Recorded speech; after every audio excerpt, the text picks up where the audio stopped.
उज्यालो radio नेटवर्कसँगै उज्यालो online र mobile एप्लिकेशनबाट एकसाथ प्रसारण भइरहेको नेपाल दर्पणमा साथी भोजेन्द्र बस्नेतसँगै अर्जुन पोखरेलको नमस्कार।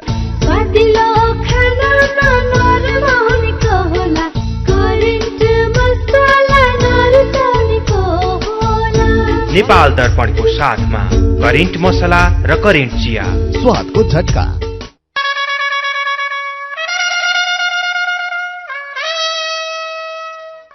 चुनाव 79 अब 20 दिन बाँकी। नेपाल दर्पण सुरु गरौं मुख्य खबरका शीर्षकहरूबाट। चुनावको लागि माओवादी केन्द्र, एकीकृत समाजवादी र राप्रपाको घोषणापत्र सार्वजनिक। माओवादीले प्रत्यक्ष निर्वाचित राष्ट्रपतिको एजेन्डा बिउत्यायो। 2047 सालपछि सार्वजनिक पदमा बसेका व्यक्तिको सम्पत्ति छानबिन गर्ने योजना। मतपत्र छपाईको काम अन्तिम चरणमा। मनाङ र मुस्ताङ बाहेकका सबै जिल्लामा समानुपातिकको मतपत्र ढुवानी सम्पन्न। मतदाता शिक्षा सामग्री पालिका मार्फत वाडामा पुर्याउने निर्वाचन आयोगको तयारी। अनुमति बिनै उडान गर्न खोजेको भन्दै नागरिक उड्डयन प्राधिकरणले वायु सेवा निगमलाई स्पष्टीकरण सोध्यो। निगमद्वारा गल्ती स्वीकार। अलपत्र परेका यात्रुलाई वैकल्पिक व्यवस्था गरेर गन्तव्यमा पुर्याउने प्रतिबद्धता। रुसले युक्रेनसँगको सम्झौता निलम्बन गरेपछि अन्नले भरिएका 176 वटा जहाज बन्दरगाहमै रोकिए। विश्वभर खाद्यान्न अभाव हुने चिन्ता। र सन्दीप लामिछाने विरुद्ध नाबालिग बलात्कारको कसुरमा अदालतमा मुद्दा दर्ता। प्रधानमन्त्री कप क्रिकेटमा पुलिस र गण्डकी प्रदेश विजयी। टी20 विश्वकपमा अस्ट्रेलियाले आयरल्यान्डलाई हरायो।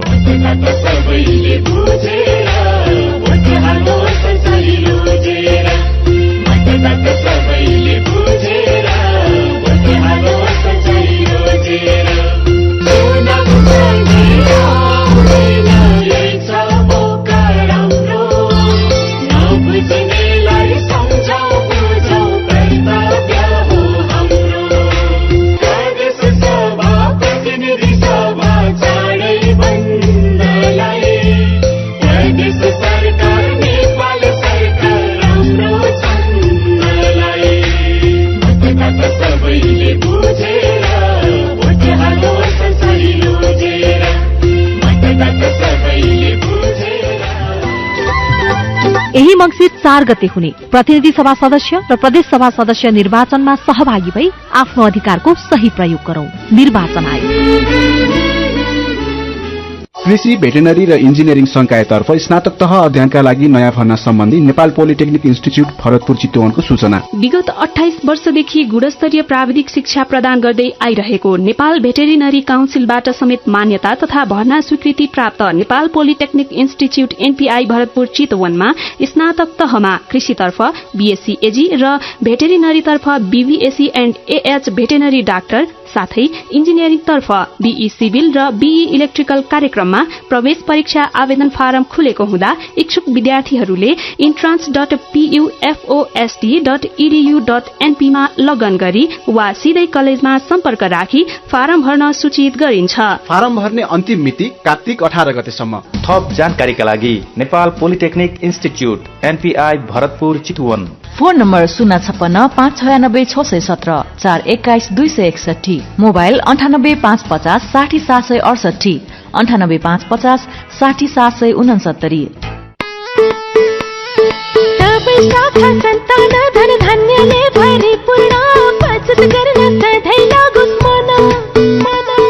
ग्लोबल आईएमई धनवृष्टि मुद्दती योजना लत्त जादू न हो सपना हुन्छ 2 वर्षमा 3 गुणा। हजुर, ग्लोबल आयामी धनवृष्टि मुद्दती योजना निरन्तर बचत गर्ने बानीलाई प्रोत्साहन गर्दै प्रारम्भिक रकमको 10% त्रैमासिक रूपमा अन्तिम त्रैमास बाहेक जम्मा गर्दा प्रारम्भिक रकमको 2 गुणा 2 वर्षमै प्राप्त गर्न सकिने। ग्लोबल आयामी ब्याङ्क, सबैका लागि ब्याङ्क। नेपाल दर्पणमा अब खबरको सिलसिला। आउँदो मङ्सिर 4 गते हुने प्रतिनिधि सभा र प्रदेश सभा चुनावको लागि नेकपा माओवादी केन्द्र, एकीकृत समाजवादी पार्टी र राष्ट्रिय प्रजातन्त्र पार्टीले चुनावी घोषणा पत्र सार्वजनिक गरेका छन्। तीनवटै पार्टीले सुशासन, विकास र नागरिक अधिकारको कार्यान्वयनमा जोड़ दिएका छन्। पार्टी केन्द्रीय कार्यालय पेरिस डाँडा काठमाडौँमा आयोजित कार्यक्रममा माओवादी अध्यक्ष पुष्पकमल दाहाल प्रचण्डले सार्वजनिक गरेको घोषणा पत्रमा माओवादीले स्थिर राजनीतिका लागि प्रत्यक्ष निर्वाचित राष्ट्रपतिको एजेन्डालाई प्राथमिकता प्राथमिकता दिएको छ। माओवादीले संघमा 51% मतद्वारा प्रत्यक्ष निर्वाचित कार्यकारी राष्ट्रपति र राष्ट्रपतिद्वारा गठित मन्त्रीमण्डल रहने व्यवस्था गरिने घोषणापत्रमा उल्लेख गरेको छ। 165 सीटको प्रतिनिधि सभा र 55 सीटको राष्ट्रिय सभा भएको संघीय संसद र समग्रमा 330 सीटको प्रदेश सभा हुने माओवादीको घोषणापत्रमा उल्लेख गरिएको छ।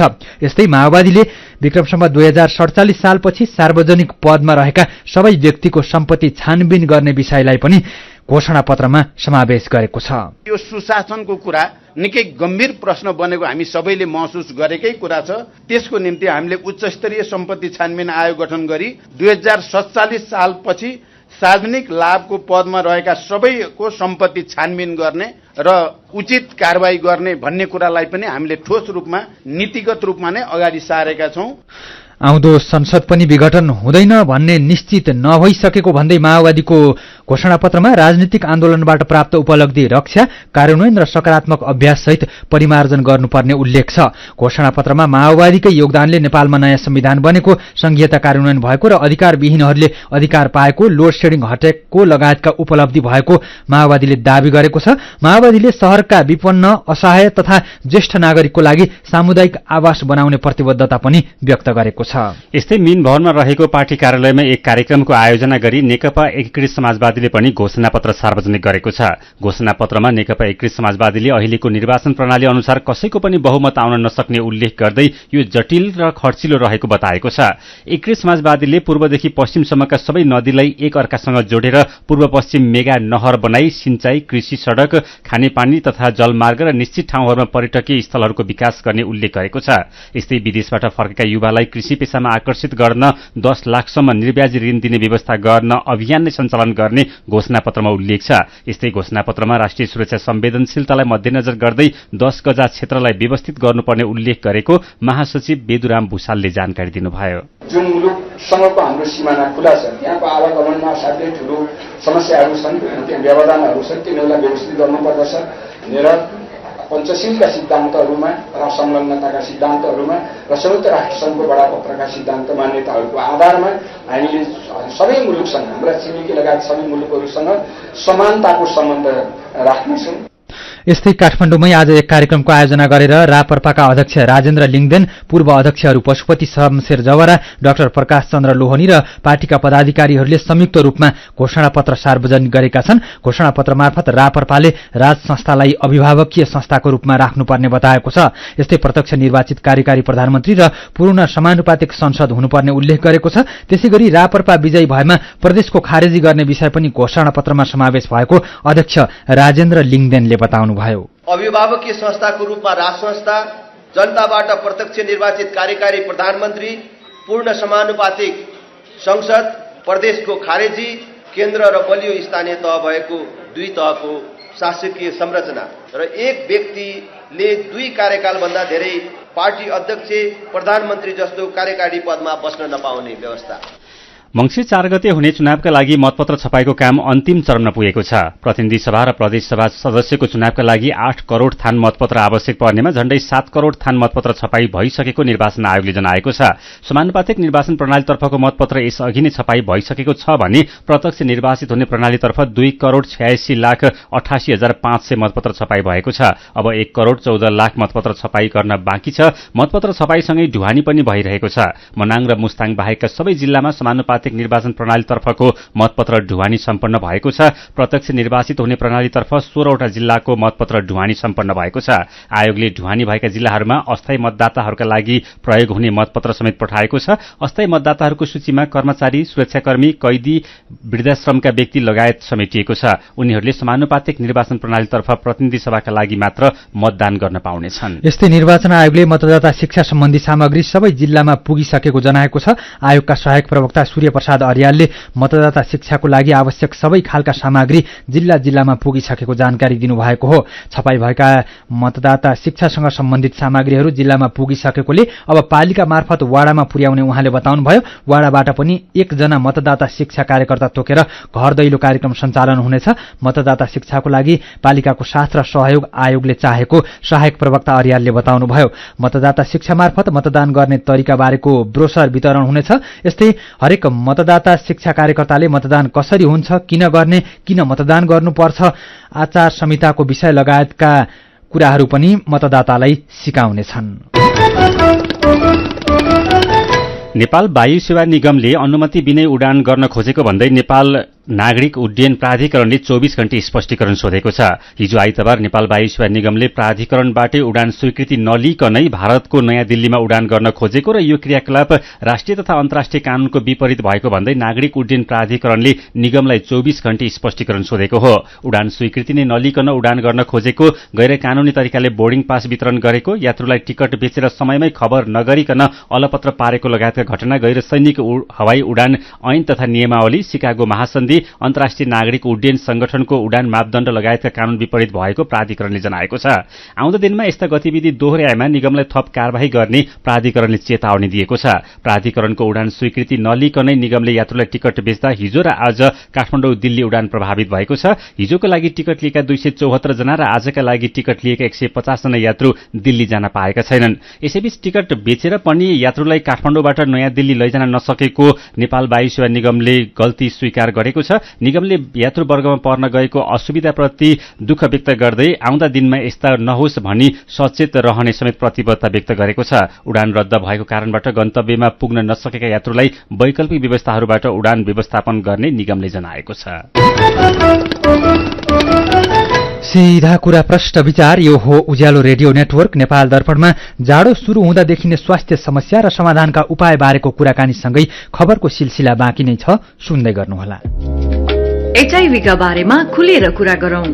एचआईभी खराब आचरणको नतिजा नभई असावधानीको परिणाम हो, तसर्थ यसबाट बच्न असुरक्षित यौन सम्पर्क नराखौं। अन्य व्यक्तिले प्रयोग गरेका धारिला औजार जस्तै छुरी, दारी काट्ने ब्लेड प्रयोग नगरौं र रगत चढाउनु पर्ने अवस्था भएमा परीक्षण गरेको रगत मात्र चढाउँ।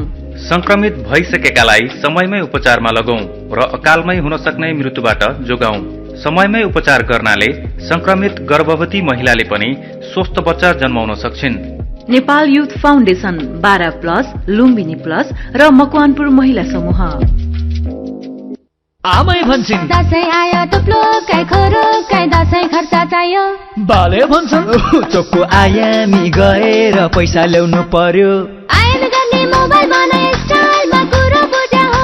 ए लौ न दिपा के साह्रो गाह्रो गर्ने के पो हो। ए सुन दीपक, नौलो कुरो बजारमा हतारमा थाहा पाऊ है। 6 पैसा पठाउन आयामी साथैमा मोबाइल खातैमा पैसा पाइन्छ है। बम्परमा त सालको पातैमा खातैमा 10 लाख पाइन्छ है। 10 लाखै पाइन्छ है। ए दीपक दाइ, म त पैसा लिन्छु आइमी पेमा, चाहियो के र खर्च गर्न सजिलो। कार्डबाटै किन्छु म, लिन्छु म, ब्याज पनि पाइन्छ हो। विदेशबाट आएको रकम welcome to IME pay wallet. IME pay भए चाहियो के छ सबै सेट। यो दशैं तिहार छठको अवसरमा विदेशबाट आएको रकम नेपालभरि रहेका कुनै पनि आइएमई सब एजेन्ट, आइएमई पे वालेट वा कुनै पनि बैंक खातामा प्राप्त गर्दा हरेक दिन पाइन्छ मोबाइल फोन। हरेक हप्ता आइएमई पेमा रकम प्राप्त गर्ने 2 जनालाई रु 25,000 र बम्पर उपहारमा नगद रु 10 लाख। नेपाल बैंकको डबल धमाका सबलाई हुन्छ फाइदा। पाइन्छ है 2 गुणा प्रतिफल मात्र 5 वर्ष 9 महिना 29 दिनमा। नेपाल बैंक डबल धमाका मुद्दा खाता। 2079 सालको बडा दशैं दीपावली, नेपाल सम्बत तथा छठ पर्वको हार्दिक मंगलमय शुभकामना व्यक्त गर्दछौं। नेपाल बैंक लिमिटेड परिवार, समय सँगै अघि बढ्दै। नेपाल बैंक लिमिटेड, नेपालको पहिलो बैंक। उज्यालो रेडियो नेटवर्कबाट प्रसारण भइरहेको नेपाल दर्पणमा तपाईंलाई फेरि स्वागत छ। यतिन्जेल हामीले आउँदो चुनावको लागि माओवादी केन्द्र, एकीकृत समाजवादी र राप्रपाको घोषणापत्र सार्वजनिक मतपत्र छपाईको काम अन्तिम चरणमा लगायतका खबर प्रस्तुत गर्यौं। नेपाल दर्पणमा अब बाँकी प्रसंग। गर्मी सकिएर जाडो मौसम शुरू हुन लागेको छ। मौसम परिवर्तन भएसँगै मानिसहरूमा विभिन्न खालका स्वास्थ्य समस्याहरू देखिन थाल्छन्, तर केही सावधानी अपनाइयो भने धेरै जसो रोगबाट आफूलाई बचाउन सकिने डाक्टरहरू बताउँछन्। साथी जानुका दुवाडीले पाटन अस्पताल ललितपुरमा कार्यरत कार्यरत डाक्टर युवराज शर्मालाई गर्मी सकिएर चिसो मौसम सुरु हुँदा के कस्ता स्वास्थ्य समस्या देखिन सक्छन् भनेर सोध्नु भएको छ। जिउहरू दुख्ने, चिसो लाग्ने, अनि गएर इन्फ्लुएन्जा भन्छ रुगाखोकी, त्यो किसिमका भाइरसहरूले संक्रमण गर्ने सम्भावना बढी। यी भाइरसहरू अब जाडोको समयमा लामो समयसम्म बाँच्ने र त्यसले इफेक्ट गर्ने हुनाले त्यो एउटा इन्फेक्सन संक्रमण भएर हुने रुगाखोकीको प्रकोप यो बेलामा सबभन्दा बढी हुन सक्छ, जसले अब हाच्छिउ आउने, ज्वरो हुने, जिउ रन्न तात्ने, जाडो लाग्ने अनि जिउ मसलहरू कटकट दुख्ने त्यो किसिमको चाहिने असर पर्न सक्छ धेरै मान्छेहरूमा अब यो अवस्थामा। अरू समयमा भन्दा चिसो समयमा विभिन्न खालका रोगको संक्रमण बढी हुन्छ भनेर भनिन्छ, यो चाहिँ खासमा के कारणले गर्दाखेरि हुन्छ? वातावरणको प्रभाव एक, अब त्यो डाइरेक्ट शरीरमा इम्प्याक्ट पर्छ। चिसो जलवाष्पहरूले हाम्रो नाकबाट, आँखा, मुखबाट भित्र प्रवेश गर्दाखेरि त्यो एरियामा त्यसको डाइरेक्ट प्रभाव पर्छ भने, दोस्रो चाहिँ चिसोमा भाइरसहरू, ब्याक्टेरियाहरू, कुनै वर्गका ब्याक्टेरियाहरू चिसोमा बढी फैलिन सक्ने हुन्छ। फ्लू भाइरसहरू, इन्फ्लुएन्जा भनौँ, त्यो जाडोमा बढी फैलिने हुन्छ। निमोनिया, यो संक्रमणको दर बढी हुने हुनाले यो जाडोमा चाहिँ बढी सतर्क हुनु परेको। यस्ता खालका समस्याहरू हुनै नदिनका लागि अपनाउनु पर्ने सावधानीहरू चाहिँ के हुन्? यसमा चाहिँ सबभन्दा महत्त्वपूर्ण कुरा चिसोबाट बस्नु नै। चिसोबाट बस्नु भन्नाले एक त झोल पदार्थ, तातो मनतातो झोल पदार्थहरू बढी मात्रामा पिउने गर्ने, पानी नै भनौँ है तताएर पिउने, सुपहरू खाने, त्यसले पनि शरीरभित्रलाई हिट भइरहेको हुन्छ। अर्को चाहिँ नि स्वास्थ्यप्रद खाना समय समयमा खाने। 2 नम्बर कुरा अब आयो कपडाहरू, न्यानो कपडाहरू लगाउने। चिसो पानी भन्दा पनि अलिकति सम्भव भएसम्म मन तातो पानीहरू बनाएर, तातो पानी चिसो पानीमा मिसाएर भए पनि अलिकति त्यसको डिग्री चिसोपनलाई कम गरेर त्यस्तो पानीहरू सेवन गर्ने। र कतिपय मान्छेहरूलाई, दीर्घ रोगीहरूलाई हामीले फ्लूको भ्याक्सिन, 60 वर्ष पुगेका मान्छेहरूलाई निमोनियाको भ्याक्सिनहरू लगाउने सुझाव दिन्छौँ, जसले कि यो रोगको संक्रमण भ्याक्सिनबाट कम होस्। यी कुराहरूलाई पनि त्यत्तिकै ख्याल गर्नुपर्ने हुन्छ। कुन उमेर समूहका व्यक्तिहरू अथवा कुन वर्गका व्यक्तिहरूले चाहिँ अझ बढी सावधानी अपनाउनु पर्ने हुन्छ? सबभन्दा बढी सावधानी अपनाउनु पर्ने साना बच्चा-बच्ची नानीहरू, कम उमेरका बच्चा-बच्चीहरू र अर्को चाहिँ नि बुढाबुढीहरू, किनभने यिनीहरूमा फ्याटको मात्रा कम हुन्छ। चिसोलाई टोलरेट गर्ने क्षमता शारीरिक बनावटले गर्दा कम हुन्छ। र अर्को चाहिँ नि निमोनियाका रोगीहरू, दीर्घ रोगी, जस्तै आजमा, दमका बिमारीहरू, स्यास्या खोकी दमका बिमारी, एलर्जीका बिमारी, त्यो पहिलादेखि नै थाहा भइआएको हुन्छ, उहाँहरूले विशेष सावधानी अपनाउनु पर्ने हुन्छ। उहाँ हुनुहुन्थ्यो पाटन अस्पताल ललितपुरमा कार्यरत डाक्टर युवराज शर्मा। नेपाल दर्पणमा फेरि पनि खबरकै सिलसिला। रूपन्देहीमा कारको ठक्करबाट 35 दिनको एक शिशुसहित 3 जनाको ज्यान गएको छ, अरू 2 जना घाइते भएका छन्। ओमसतिया गाउँपालिका 4 पननिकी 14 वर्षकी सीमा कुर्मी, 28 वर्षकी परिमिला कुर्मी र 35 दिनका एक शिशुको ज्यान गएको जिल्ला प्रहरी कार्यालय रूपन्देहीले जनाएको छ। बिहान 5 बजेतिर छठ मनाउनको लागि छठी घाटतर्फ जाँदै गर्दा उनीहरूलाई कारले ठक्कर दिएको हो। यस्तै काठमाडौँको बागबजारमा घरको छतबाट खसेर एकजना बालिकाको ज्यान गएको छ। बागबजारको नानीदेवी महर्जनको घरको 5औं तल्लाको झ्यालबाट खसेर उहाँकी छोरी 2 वर्षकी रियासा महर्जनको ज्यान गएको काठमाडौँ प्रहरीले जनाएको छ। डोल्पामा आहाराको अभावमा चौरी र नाउर मरेका छन्। सेतकसिनी संकलनकर्ताले घाँस खान नदिएर हिमालतिर लखेटेपछि आहाराको अभावमा चौरी तथा नाउर मरेका से फक्सुण्डो गाउँपालिका वडा नम्बर 8 का पेम्बा गुरुङले जानकारी दिनुभयो। चढीचरणका लागि जंगलमा छाडिएका चौरीलाई हिमालतिर लखेट्दा हिमालमा हिउँका कारण आहारा नपाएर चौरी र नाउर मरेका उहाँको भनाइ छ। आफ्नो मात्र 7वटा चौरी मरेका उहाँले बताउनुभयो। अरू पशुपालकहरूका पनि धेरै चौरी मरेका उहाँले बताउनुभयो। घाँस पाइने ठाउँमा चढीचरण गर्न नदिने र हिमालमा हिउँका कारण घाँस नपाउने भएपछि चौपाए मरेका स्थानीयको भनाइ छ। यस्तै ताप्लेजुङमा पर्ने चीनसँगको टिप्राला नाका नखुल्दा बहुमूल्य जडीबुटी सतुवा बिक्री हुन सकेको छैन। पछिल्लो 4 वर्षदेखि नाका नखुल्दा सतुवाको निर्यात हुन नसकेको हो। ताप्लेजुङमा संकलन भएको सतुवा चीन निर्यात हुँदै आएको थियो। व्यावसायिक रूपमा सतुवाको खेती गर्दै आउनुभएका फुङलिङ नगरपालिका वडा नम्बर 10 का पूर्णाहाङ लिम्बू नाका नखुल्दा लाखौं रुपैयाँको सतुवा थन्किएको बताउनुहुन्छ। नेपाल दर्पणमा मेरो पनि भन्नु छ सँगै खबरको सिलसिला बाँकी नै छ, सुन्दै गर्नुहोला। गाउँको उत्पादन शहरमा, रैथाने खाना घर घरमा। पञ्चगुणीय तत्त्वले भरिपूर्ण रैथाने कृषि खाद्य वस्तु तथा सामग्रीहरू कृषकहरूबाट संकलन तथा प्रशोधन गरी काठमाडौँ उपत्यका भरि सहज रूपमा होम डेलिभरी भइरहेको कुरा सहर्ष जानकारी गराउँदछौं। सम्पर्क तथा जानकारीका लागि रैथाने एग्री प्रोडक्ट्स नेपाल प्राली, चप्पल कारखाना, महाराजगंज, काठमाडौँ।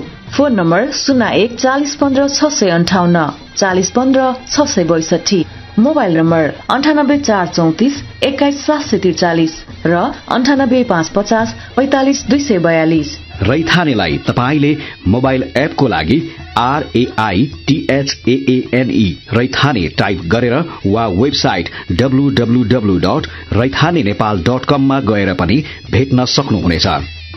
यो नानीको गालैमा कालो कोठी रहेछ।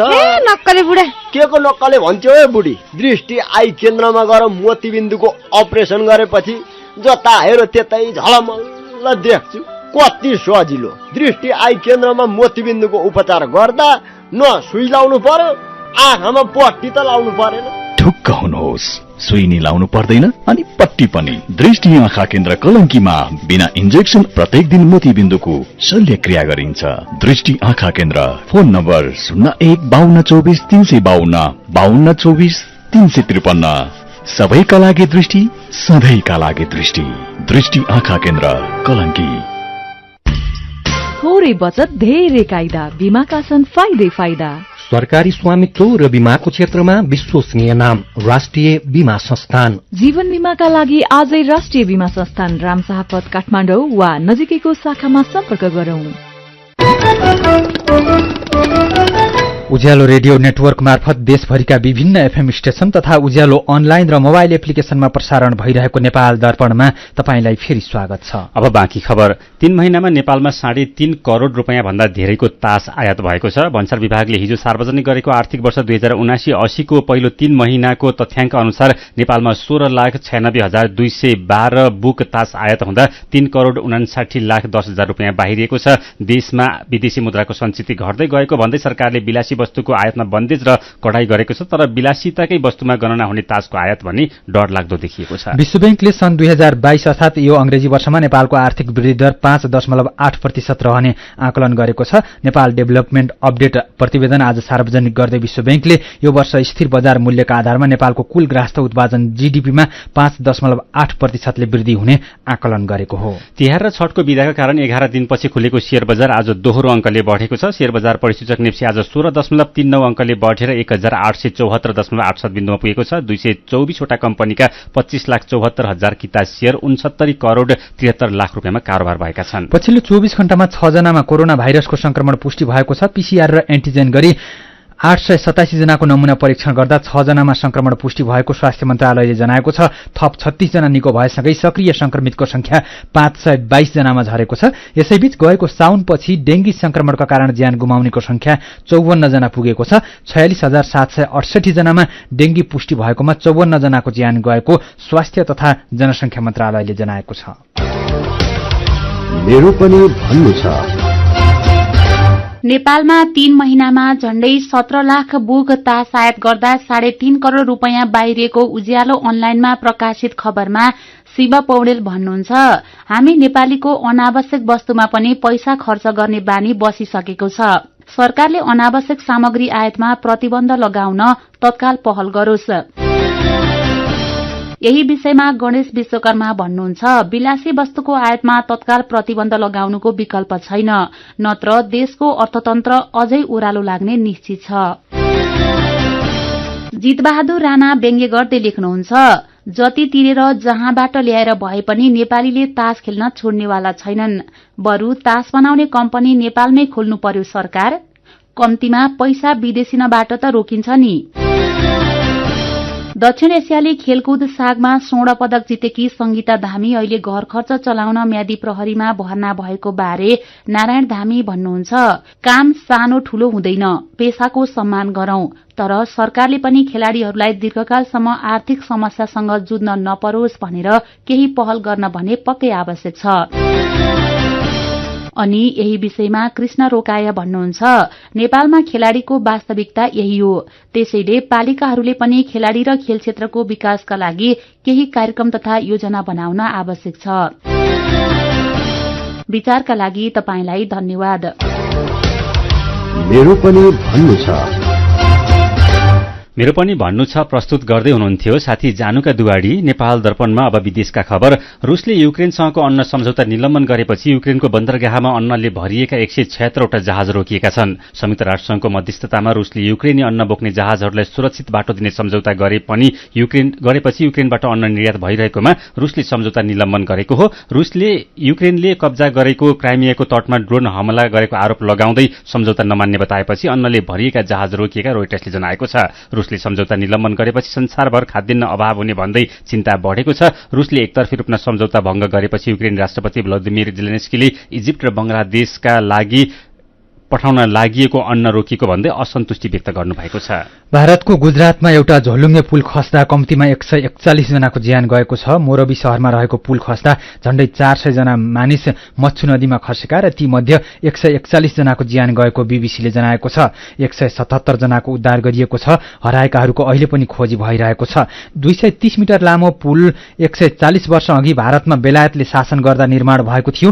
मर्मत सम्भारपछि पुल पुनः प्रयोगमा ल्याएको केही दिनमै यो घटना भएको हो। पुलमा मानिसहरू टिकट काटेर गएका हुन्।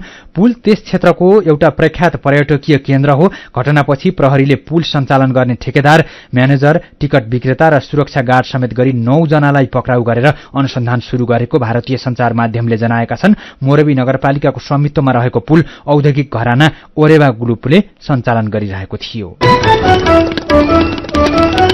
अब खेल खबर। क्रिकेटर सन्दीप लामिछाने विरूद्ध नाबालिग बलात्कारको कसुरमा मुद्दा दर्ता भएको छ। सरकारी वकिलको कार्यालयले 10 देखि 12 वर्षसम्म मुद्दा कैद सजायको माग दाबी सहित काठमाडौँ जिल्ला अदालतमा मुद्दा दर्ता गरेको हो। जिल्ला प्रहरी परिसर काठमाडौँले बुझाएको राय सहितको अनुसन्धान प्रतिवेदनका आधारमा अभियोग पत्र पेश गरेको सरकारी वकिलको कार्यालयले जनाएको छ।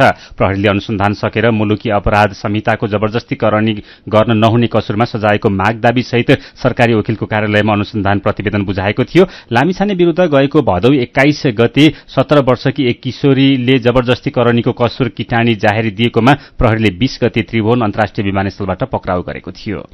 प्रधानमन्त्री कप राष्ट्रिय एक दिवसीय पुरूष क्रिकेट प्रतियोगितामा आज नेपाल पुलिस क्लब र गण्डकी प्रदेश विजयी भएका छन्। लगातार दोस्रो जित निकाल्ने क्रममा मुलपानी क्रिकेट मैदानमा पुलिसले प्रदेश नम्बर 1 लाई 7 विकेटले हरायो। प्रदेश 1 ले दिएको 103 रनको सामान्य लक्ष्य पुलिसले 14 ओभरमा 3 विकेट गुमाएर भेटायो। यसअघि टस जितेर पहिले ब्याटिङ गरेको प्रदेश 1 ले 35 ओभर 1 बलमा अल आउट हुँदै 102 रन बनायो। बोलिङतर्फ ललित राजवंशीले 5 विकेट लिए। जितसँगै समूह बी मा रहेको पुलिस 2 खेलमा 4 अंक जोड्दै शीर्ष स्थानमा रहेको छ।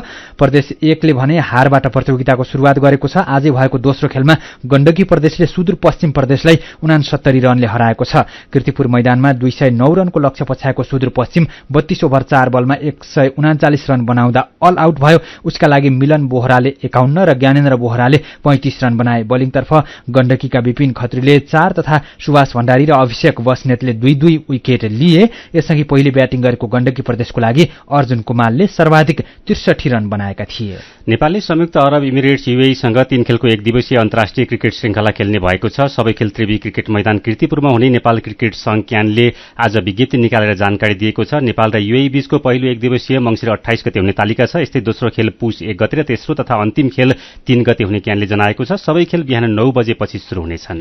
र आईसीसी टी20 विश्वकप क्रिकेटमा अस्ट्रेलियाले आयरल्याण्डलाई 42 रनले हराएको छ। अस्ट्रेलियाको ब्रिस्बेनमा घरेलु टोलीले दिएको 180 रनको लक्ष्य पछ्याएको आयरल्याण्ड 18 ओभर 1 बलमा 137 रन बनाउँदा अल आउट भयो। उसका लागि लोरकन टकरले 71 रन बनाए। बोलिङतर्फ अस्ट्रेलियाका Pat Cummins, Glenn Maxwell, Mitchell Starc र एडम जाम्पाले 2-2 विकेट लिए। यसअघि पहिले ब्याटिङ गरेको अस्ट्रेलियाले 5 विकेट गुमाएर 179 रन बनाएको थियो। उसका लागि एरोन फिन्सले सर्वाधिक 63, मार्को स्टोनिसले 35 रन बनाए। आयरल्याण्डका ब्यारी म्याककार्थीले 3 र जस लिटिलले 2 विकेट लिए। जितसँगै अस्ट्रेलिया 4 खेलमा 5 अंक सहित समूह 1 को दोस्रो स्थानमा पुगेको छ। 3 अंक भएको आयरल्याण्ड चौथो स्थानमा रहेको छ। खेल खबरसँगै हामी नेपाल दर्पणको अन्त्यमा आइपुगेका छौं। आजका मुख्य खबरका शीर्षकहरू फेरि एकपटक। चुनावको लागि माओवादी केन्द्र एकीकृत समाजवादी र राप्रपाको घोषणापत्र सार्वजनिक। माओवादीले प्रत्यक्ष निर्वाचित राष्ट्रपतिको एजेन्डा बिउत्यायो। 2047 सालपछि सार्वजनिक पदमा बसेका व्यक्तिको सम्पत्ति छानबिन गर्ने योजना। मतपत्र छपाईको काम अन्तिम चरणमा। मनाङ र मुस्ताङ बाहेक सबै जिल्लामा समानुपातिकको मतपत्र ढुवानी सम्पन्न। मतदाता शिक्षा सामग्री पालिका मार्फत वाडामा पुर्याउने निर्वाचन आयोगको तयारी। अनुमति बिनै उडान गर्न खोजेको भन्दै नागरिक उड्डयन प्राधिकरणले वायु सेवा निगमलाई स्पष्टीकरण सोध्यो। निगमद्वारा गल्ती स्वीकार, अलपत्र परेका यात्रुलाई वैकल्पिक व्यवस्था गरेर गन्तव्यमा पुर्याउने प्रतिबद्धता। रुसले युक्रेनसँगको सम्झौता निलम्बन गरेपछि अन्नले भरिएका 176 वटा जहाज बन्दरगाहमै रोकिए। विश्वभर खाद्यान्न अभाव हुने चिन्ता। र सन्दीप लामिछाने विरुद्ध नाबालिग बलात्कारको कसुरमा अदालतमा मुद्दा दर्ता। प्रधानमन्त्री कप क्रिकेटमा पुलिस र गण्डकी प्रदेश विजयी। टी20 विश्वकपमा अस्ट्रेलियाले आयरल्याण्डलाई हरायो। आजको नेपाल दर्पण सकिएको छ। प्राविधिक साथी संघर्ष विष्टसँगै हामी भोजेन्द्र बस्नेत र अर्जुन पोखरेल पनि विदा हुन्छौं। उज्यालोको मोबाइल एप्लिकेशन र अनलाइनमा प्रसारण भइरहेका रेडियो र अनलाइनका सामग्री भाइबरमा पनि उपलब्ध छन्। विभिन्न स्वास्थ्य समस्या हुन नदिन चिसोबाट बचौं। नमस्कार।